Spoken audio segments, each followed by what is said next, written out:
Prva asocijacija na detinjstvo i na školu je u stvari sreća. I to da sam uživao u svakom trenutku provedenom u osnovnoj školi tadašnji Đuro Đaković, a današnji Skadarlija. Nalazila se između ulice Skadarlija i Francuske.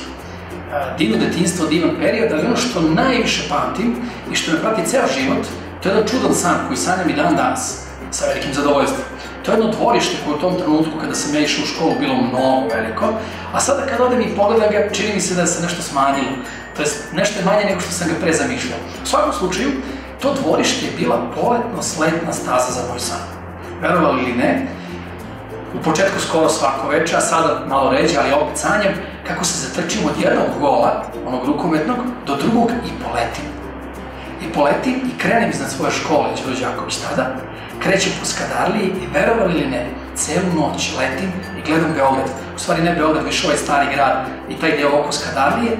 Beskrajno sam srećan i kada završim taj let i vidim neke drage ljude, vratim se nazad i ponovo sletim u to isto dvorište osnovne škole Đuro Đaković. Taj san sanjam ponekad i sad ovako kad sam mater.